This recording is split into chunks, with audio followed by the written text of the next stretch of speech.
All right, so we left off in our last video about I asked you, how could the Union be losing so badly? So here's some reasons why the Union was winning so badly.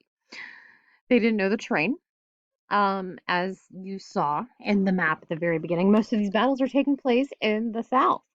So the Confederacy knows all of the correct paths to take. It knows when certain creeks, streams, rivers flood, when they don't. It knows when things turn into swamplands or what the best locations are because terrain, especially in warfare like in the Civil War, is incredibly important.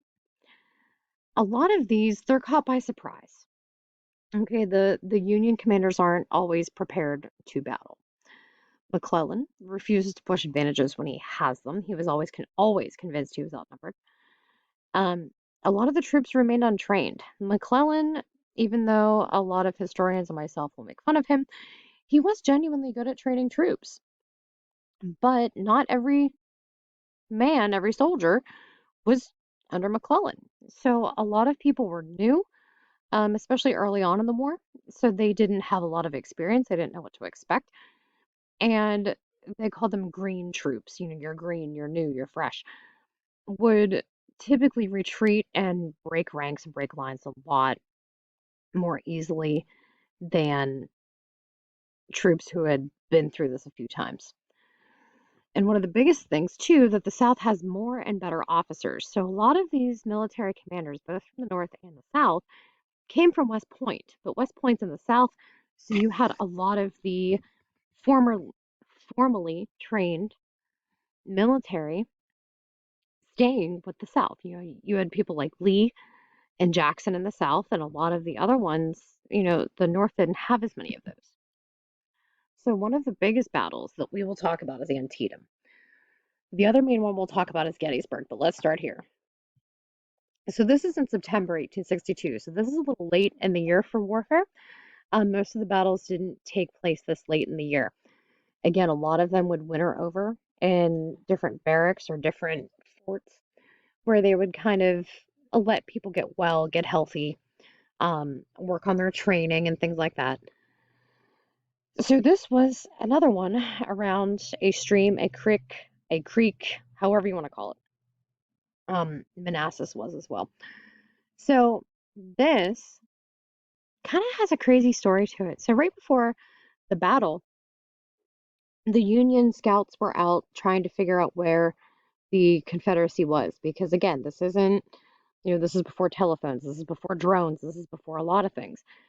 Actually, speaking of drones, randomly enough, they used to use hot air balloons to try and spy on the enemy and see where the enemy's location was and how many troops they had. And well, hello, Loki. Once apparently my dog is very interested in the Civil War right now.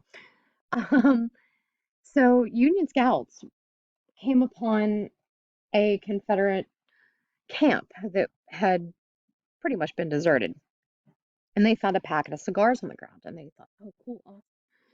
And then they open it up and here they found Lee's battle plans. It's called Order 919.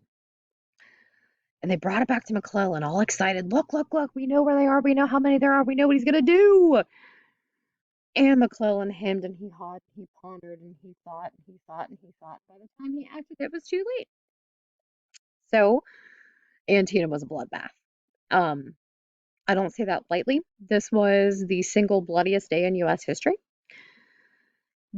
It was a one-day battle, and the morning was focused on the sunken road, which became known as Bloody Lane.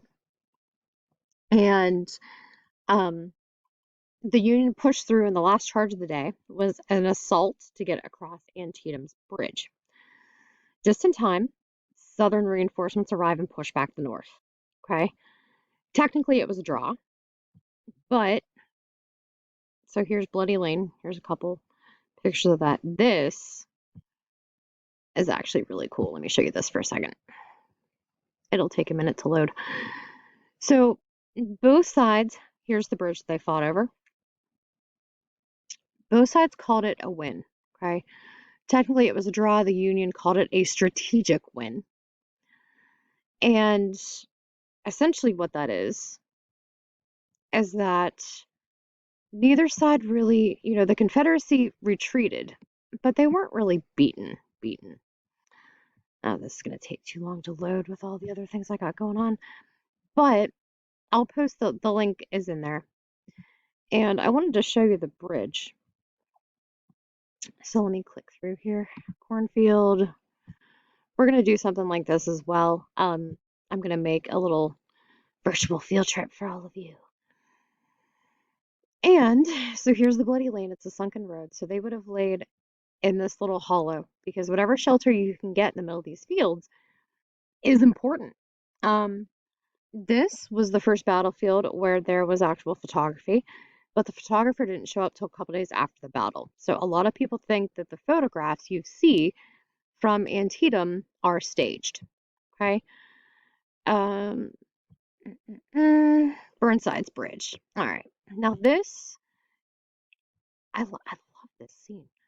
So look at the terrain. So what's one of the problems with trying to cross the bridge? So the Confederates were up here, and the last push for the Union for the day was to try and get across this bridge. But what are some problems with that? Okay, you have a big bottleneck of soldiers because only, a set amount of them can fit across this bridge at once.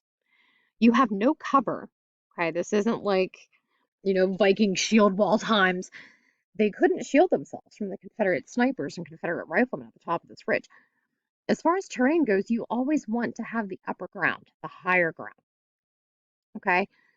The Union almost took this bridge. They held the bridge, but they couldn't make it up the hill to catch the rest of the Confederacy. So again, both sides saw this as a victory. The Confederacy retreated, but McClellan decided not to go after them. And a few days later, Lincoln issued the Emancipation Proclamation, effectively making this war technically now about slavery. Okay. And we'll talk about the Emancipation Proclamation here in a second. So again, this is the single bloodiest day of U.S. history. There were over 22,000 casualties in one day. So this still, I think, holds the record for casualties in a day. So the Emancipation Proclamation, which we will read parts of here, but this is the background on it. So the Emancipation Proclamation was an executive order issued by Lincoln. He announces the proclamation in September, and what he does in this is he gives the Confederates 3 months to stop rebelling and return to the Union. So, of course, this is Lincoln's first ultimatum. So he tells them to give up their rebellion, return to the Union, we'll go back to status quo. And the Confederacy refused. So the proclamation goes into effect in January of 1863. So what this proclaimed, what this said, is that slaves in the rebelling states were free. Now, there's a problem here.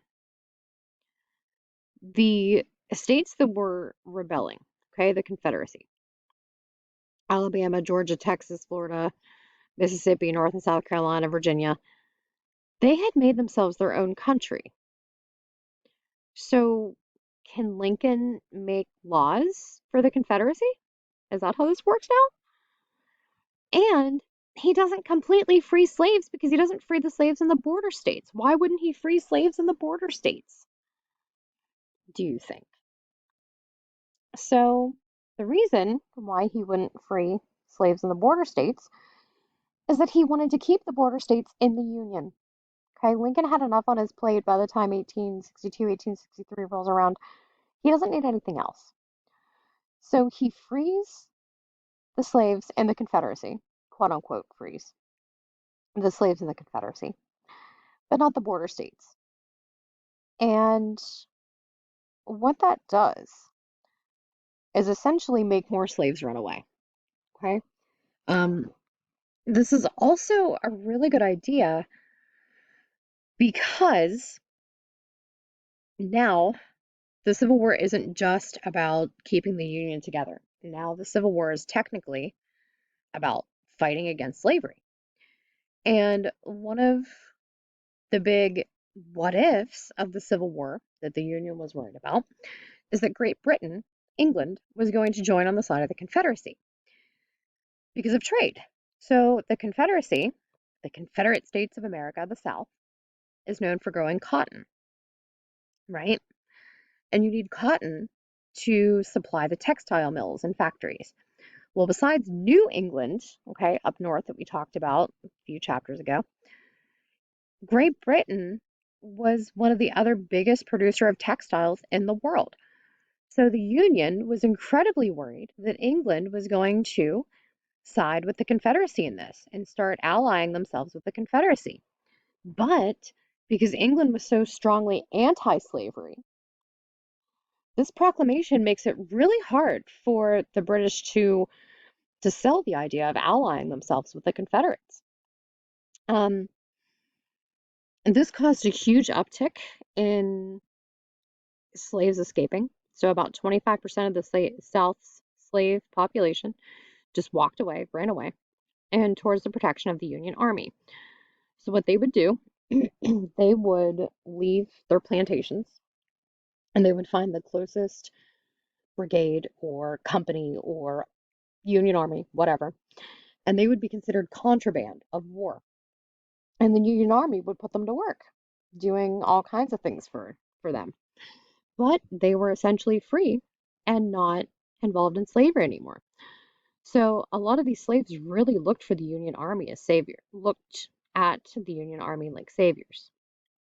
All right, so that's the essence of the Emancipation Proclamation. So to recap, it is a law passed by Lincoln saying that slaves in the Confederacy were free, but he didn't free them in the border states.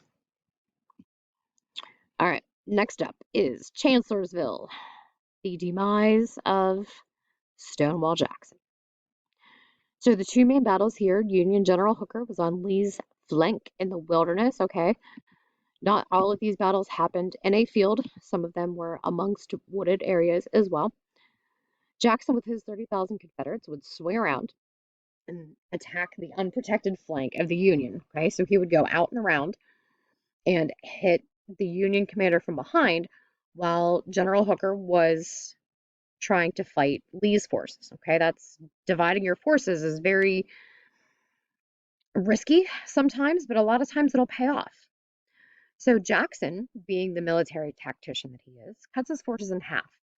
And he sends half to deal with the main line and then half to various small skirmishes, which actually tricks the Union into thinking that Jackson has a lot more men than what he actually does. So this is a gamble, but it pays off. So why we care about this? The Confederates eventually won. But we care because this was the downfall of Stonewall Jackson. And that was a big blow to the South. Lee said that, essentially after Jackson's passing that he had lost his right arm. Okay, so Jackson and Lee worked very, very closely together. They were fantastic together. Okay. Again, a huge amount of casualties, 30,764 casualties. And here's the numbers for how many men fought. And again, look at how much the Union outnumbers the Confederacy, and they are still losing. Still. So after this, again, case in point, great segue. This Union general was relieved as commander of the Army of the Potomac after only one battle. The Army of the Potomac is another word for the Union in a way. So the Army of the Potomac was kind of the main Union Army, the one that fought most of these battles around Virginia, because the Potomac is, bear with me here, let me scroll back to the map. The Potomac is pretty much, I know it's hard to see with all the writing here, but the Potomac is the river that goes right up through DC and is the border between Maryland and Virginia, okay?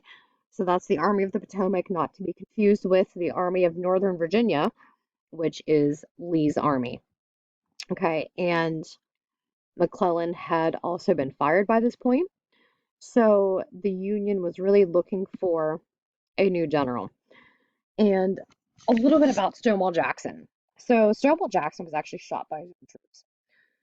And imagine you have just gotten done fighting this horrible battle. You're on edge. You are on guard duty. Okay, they call it picket duty. And you are essentially guarding the camp to make sure no one comes in and out. And you hear people coming. And apparently, Jackson and the people he was with were not exactly expected because the soldiers on picket duty shot first and asked questions later. Jackson was shot twice in the arm and once in the other hand. Um, they amputated his arm and he survived that. I know there's all kinds of grisly horror stories about amputations during the Civil War, and I'm not going to get into that right now. But he actually ended up dying due to pneumonia. Okay. Um, so again, one of the best commanders of the Confederacy was now gone. And I think that's going to be enough for today. We'll have a short day and we will go Gettysburg, Vicksburg, and you know what? We might just power through and do Gettysburg to the end tomorrow. All right. So we will pick up with Gettysburg, which is semi-local history and was possibly the biggest battle of the war. It was a turning point, and we will talk about that tomorrow.